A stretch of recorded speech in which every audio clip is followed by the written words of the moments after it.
It's so great to see you guys. Thank you for being here. We want to start by going to the ABC 27 newsroom 20 years ago. Keith, you were the assistant news director. Alicia, you were anchoring the 6 and 11. Yes. Dennis, anchoring Live at 5. Valerie, you were weekend anchor and a reporter at that time. Yeah. And George, you were the assignment desk editor. So first, let's start by reflecting 20 years ago. Can you believe it's been 20 years? I feel like I can't believe it's been 20 years. And the reason is the feelings that were so intense on that day are still very much with me. That first feeling of, wow, you know, well, something bad has happened. And then, whoa, something much bigger is going on. You don't lose that kind of a feeling. Total shock. And it's been 20 years, but 20 years from now, we'll still remember it because for our generation, it was Pearl Harbor. I think some moments it seems like yesterday, and some moments it seems far ago. But no matter what, it is a moment that changed our lives forever and the course of the country. And our children will live with those consequences. My kids were just becoming teenagers, and now they're in their 30s. And this was, the 9/11 was their first big, never forget moment. I remember thinking it's the 20th anniversary, and like our group said, it doesn't seem like it's been 20 years, but then when you get closer to that day, you realize it feels like it was just yesterday. Talk to us about how that information first came in. I believe you two were together. We had a morning meeting every day, and we would go over the content for the day. And remember vividly that it was a normal day, and all of a sudden something came across on the ABC Squawk Box, which we would hear. ABC could talk to us and say, hey, here's something that's coming up. And in those days there was no social media, there was not all the YouTubes of the world, etc. So there were monitors of live feeds, and they said something's gone on at the World Trade Center. And we saw that video be punched up, and there was smoke coming out. We thought it was a fire. The night before, the Monday night before, there was a bad accident at the York Fair. A youngster was killed in a roller coaster accident. So we had a crew down there first thing Tuesday morning.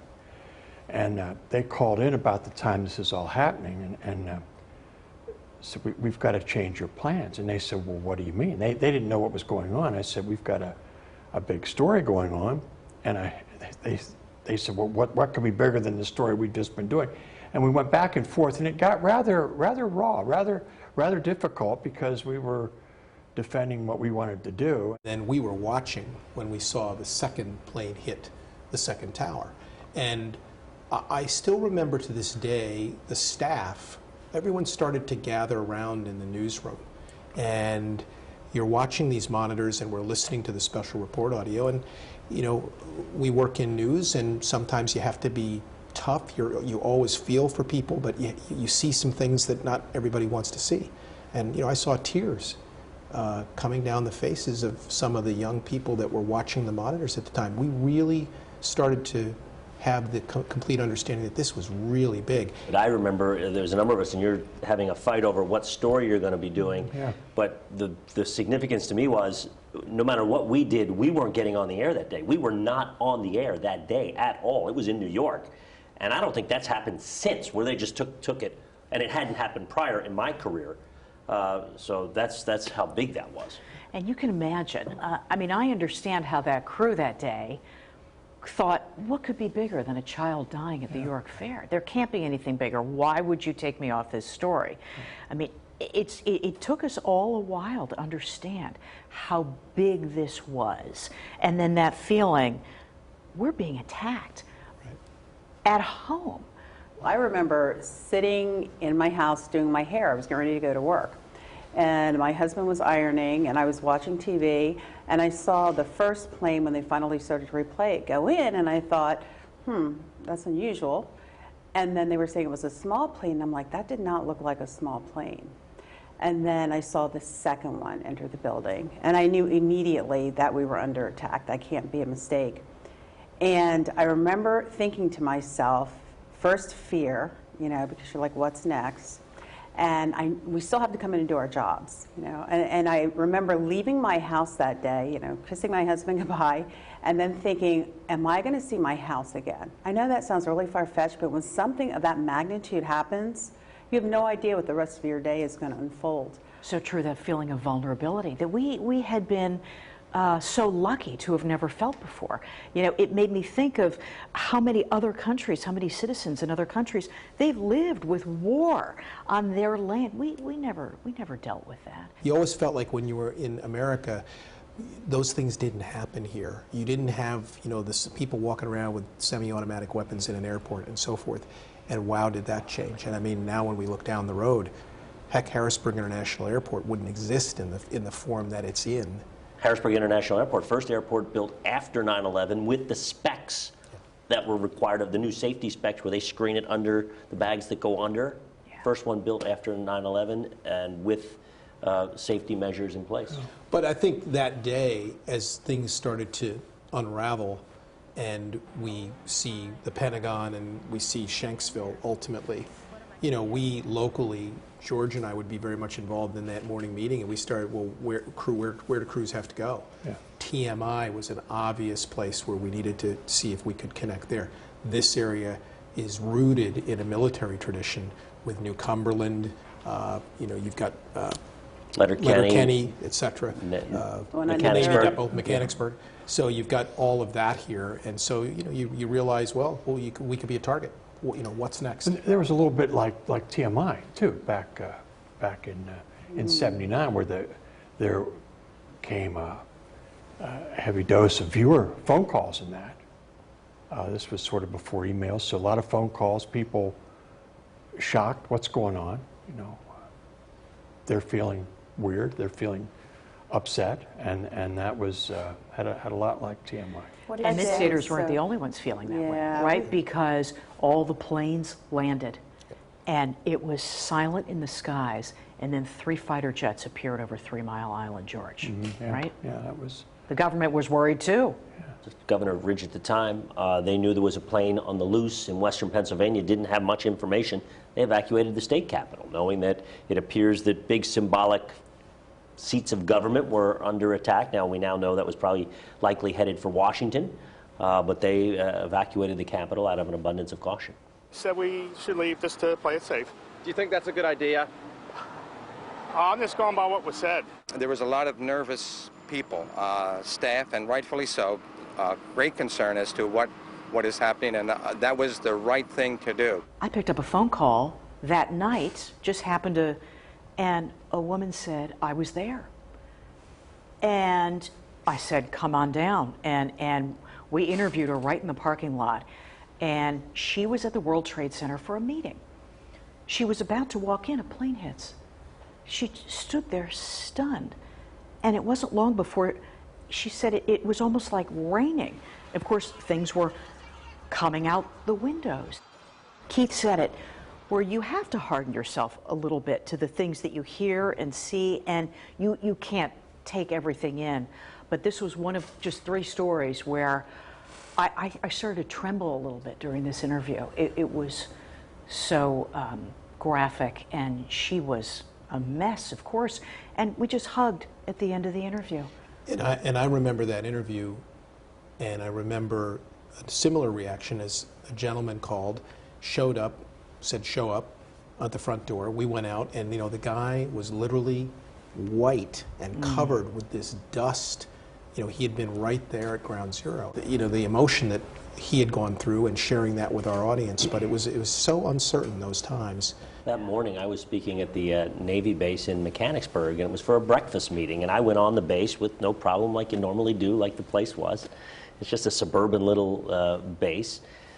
Guy at the gate says, hey, how you doing? Go in, and then the events unfold. My event gets canceled. I watch the events with the commanding officer of NAVSUP, as a support activity, and as I was coming off the base, there's now 5 guys out front with very large weapons, and they were in no mood to talk, and they were whooshing everybody away from the base, and it dawned on me they didn't know if they were a target or not. Yeah, that day I was at Station 1 Firehouse. That's off 6th Street. We were sat there together, The we is Mike Kraleski and I was a photojournalist at the time.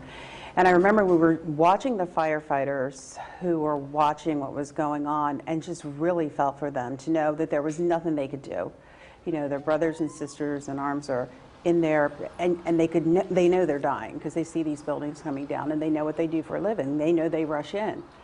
And it was just so hard to watch not only what was unfolding around our country, but also to watch those firefighters. And it was just so emotional for them. I remember telling my kids, remember this moment, because it's not, when's the last time there was a world with no airplanes up in the sky? What I thought was really phenomenal was how we came together as a country and how flags were sold out. You couldn't get one to put in your front of your house, and how people were just so compassionate to each other. You know, we were in this together, we were fighting this together. While it was a very tragic incident, it brought out the best in people. Let's talk about Governor Tom Ridge. Dennis, I want to start with you.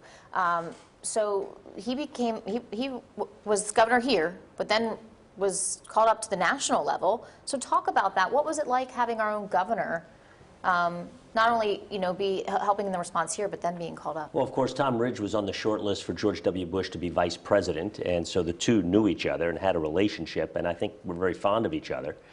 And then after September 11th, President Bush started thinking to himself, I want to reimagine national security. I want to reimagine the way we're dealing with terror in the 21st century, and thought Tom Ridge would be the perfect guy to lead that. So Tom Ridge was speaking in Washington on something else in a couple of weeks after 9/11, and he was whisked to the White House, and then things started happening very quickly, and like in a day's time, all of a sudden Tom Ridge was tapped to head this agency, and Tom Ridge, who was in the military, basically saw it as his nation's call, and he was going to answer the call and go do it. And then just in the course of really a day and a half, he said, I'm going to take this job, and then turned it over to Mark Schweiker. Mark Schweiker, the only governor to become governor as a direct result of 9/11, and Tom Ridge went to Washington and ultimately came up with ultimately was the Secretary of Homeland Security, merged some 22 agencies into one. Pennsylvanians were so proud of Tom Yeah. Ridge, I think, that he went and took this major new job. That was sort of a bright spot, if there could be one. I think it was more comforting to us because we knew him. So knowing that and knowing that he's been elevated made me feel just a wee bit safer. You know? I actually just went back and listened to the speech, the farewell speech he gave to the joint session of the state legislature, and I was struck. I had forgotten he was a very good speaker and a very convincing person. But his aide told me a story that, when he was going to give that speech, he took a card out and put it on the podium, and then put it back at the end. And the aide went to him and said, "What was on that card?" What was on that note card that you put down on the podium? And he pulled it out and he showed it to me, and he had written, "Be strong, the bastards are watching." So as a result of September 11th, a lot of people were called then to sign up for the military. There was a strong, belief. People felt, as you said, everybody felt united. And we covered a lot of, departures, returns. Can you share some of those stories? What was that like? Yeah, so the departures, tough.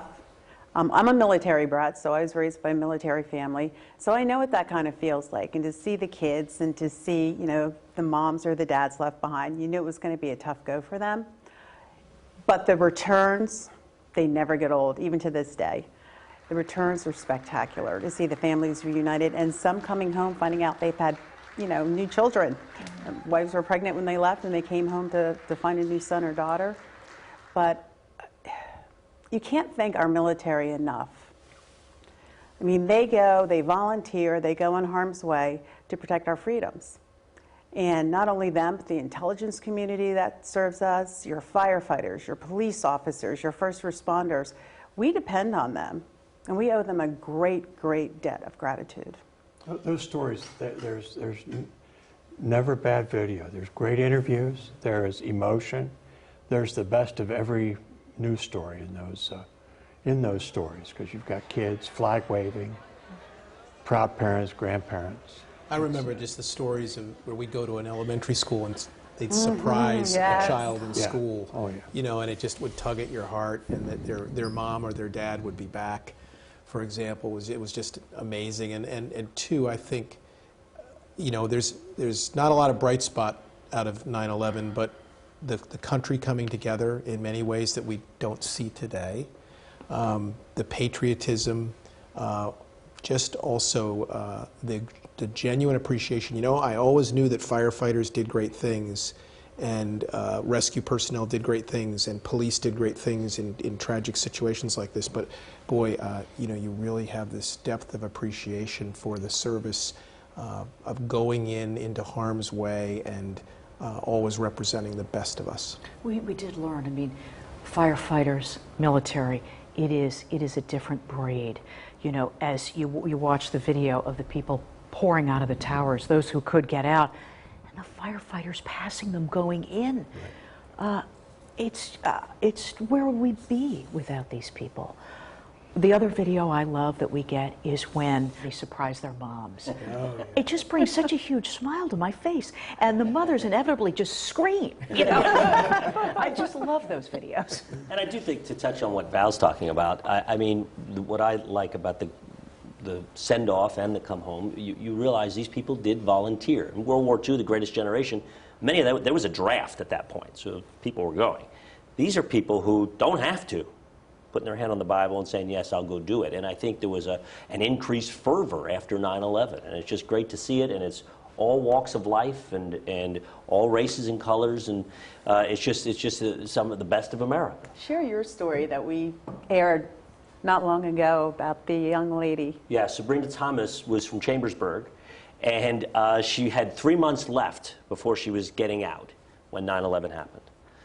So they came to her and said, we'd like you to go to Afghanistan, but we understand if you don't want to, your tour is up. But if you do, you're going to have to sign up for an additional year. And she said, I'll do it. What she didn't say is she was engaged to be married to her Green Beret husband, and had her fiance, and hadn't discussed it with him, but sure enough, she said, he'll understand. And of course he did. I caught up with her 20 years later, recently, and she has 2 daughters, married to the Green Beret husband. They live in Washington State. But she said when she was over there, it was very apparent the sexist nature of the culture over there. The women walked 2 steps behind the men. In fact, some elders didn't like her presence at times, even spit on her. But she said what she took great pride in is that she noticed that many of the young girls in Afghanistan watched with great curiosity, eyes wide, that there's a woman with a weapon working with men, that is even possible. She was very proud of that and was sure to share that story with her daughters. Well, 20 years later, we have to talk about it. The Taliban's now back in Afghanistan. The timing, I mean, it's caused a lot of anger. There's a lot of, you know, mixed feelings about that. So knowing what happened 20 years ago and now looking at Afghanistan now. Well, I think there's great sorrow for many of the people that were there, that here we are on the 20th anniversary, and the people that were there and were helping the attacks that happened are back in power. But as a couple of military people said to me as well, we can't be there forever. That was their view too. I mean, it's been 20 years. How long is that supposed to go on? That's a view as well. One thing I just feel confident about is that my guess is, I mean, we are going to have a presence in the Middle East for a long time. It's not going to be, you know, thousands of our members of the military. I'm probably a glass half full sort of guy, and we're all news junkies and always will be. If you cut us open, we kind of bleed news. And, you know, I think about all the things we've seen, and I feel in my heart strongly that I would want them to know, as in military, folks that have actually been boots on the ground, that what they did is not in vain. I was to Shanksville a couple of years ago for the first time, and I haven't been to every memorial in this country, but that's certainly one special place there, because you go in there, it's pastoral, it's very quiet, you're outside, people are talking in low whispers, and then you go in the visitor center, and you almost get your skin peeled back listening to what's going on with the people on the plane. But I think as long as we have something like that, I think we'll be prepared for anything there, because that's so different, and that's just a reminder of what can happen at a moment's notice in the middle of nowhere, which is where Shanksville is. Mark Schweiker, who became governor, and first response is one of his big things. His concern, he has a very real concern, because remember, when 9/11 happens, all of a sudden the first responders have to react.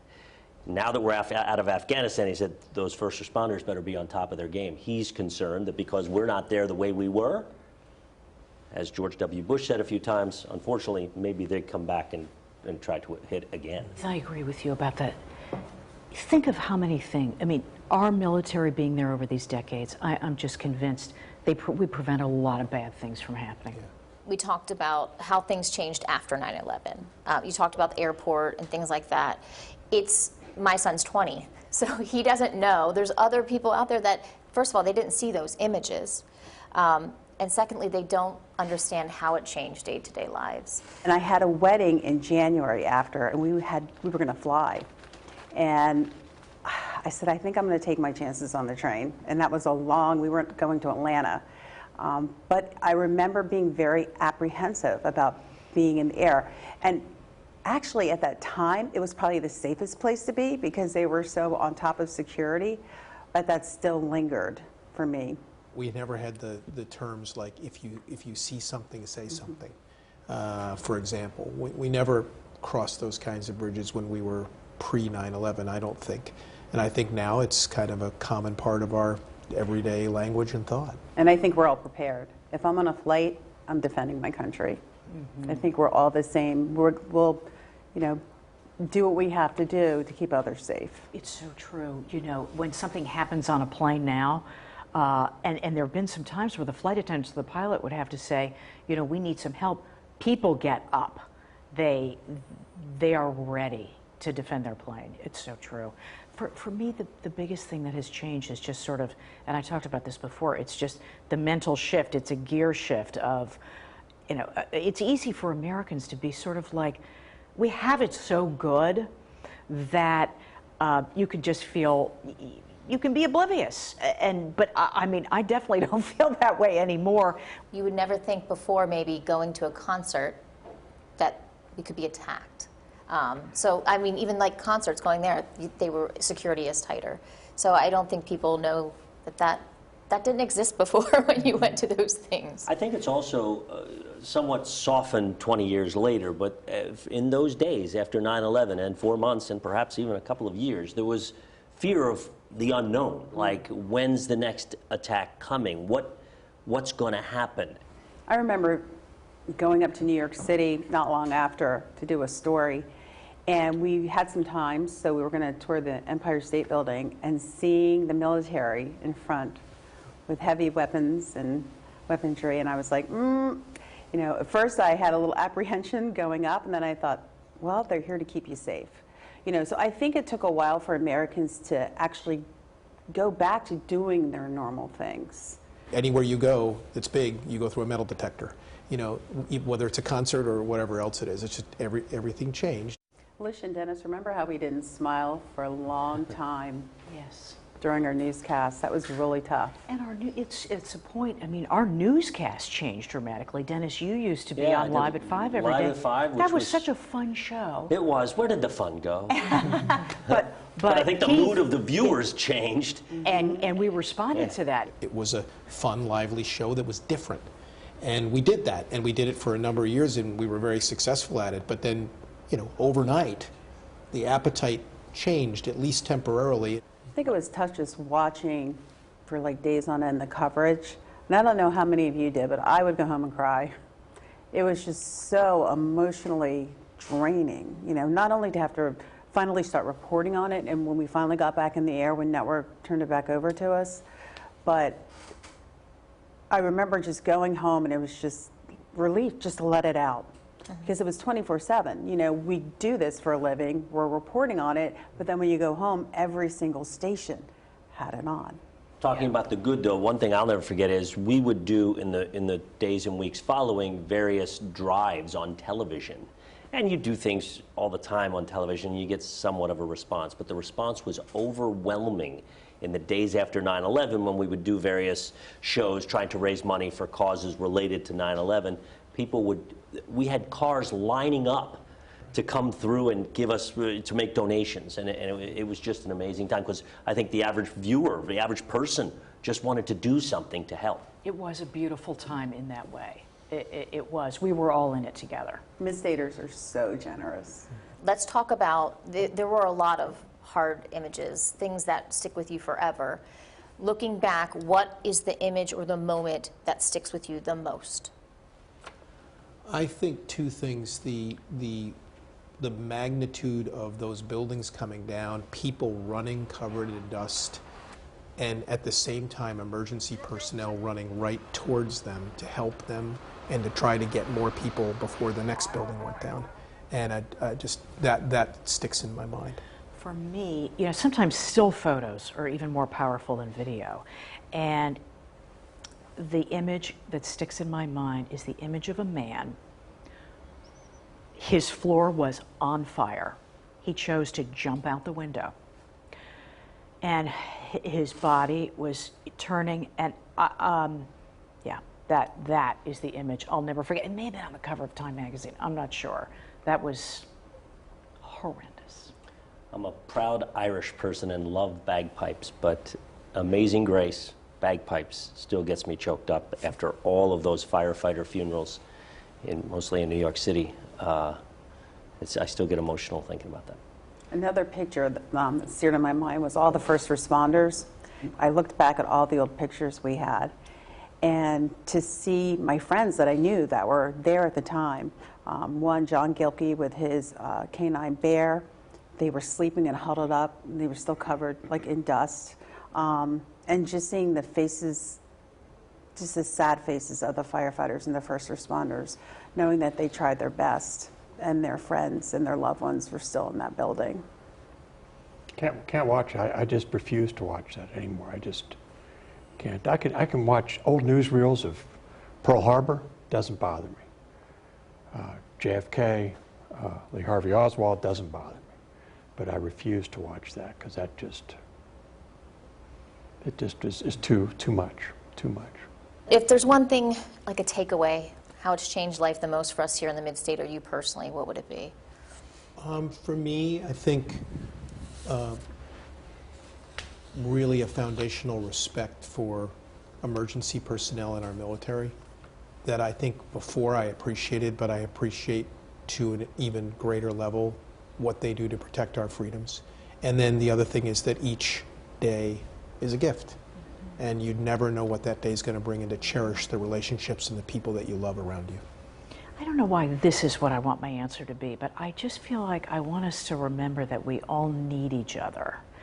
You know, we go through traumas. Every generation has major traumas. And we need to, you know, embrace each other and be there for each other. And to me, that's what life is all about. And I don't know, somehow that's what I take away from it. I want to piggyback on her, because you're right, but we're in as partisan a time as I can ever remember right now. And I am buoyed by thinking back to the great spirit of camaraderie, and we were willing to help each other. And we didn't ask, are you a Republican or a Democrat? Did you vote for this guy or that guy?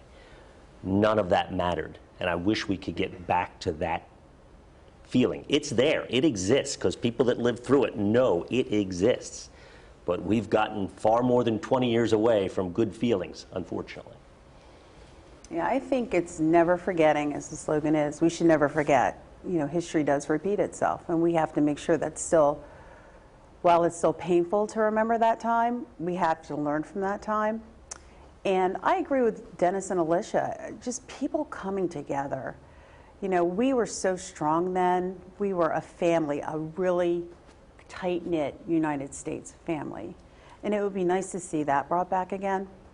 But definitely treasure the loved ones that you have, because each day is not granted, or, you know, each day is not always going to be given. You know, each second's not going to be given. So cherish what you have. Be thankful, be grateful. And so grateful for our military and our intelligence community and all of our first responders. Thank you, thank you, thank you.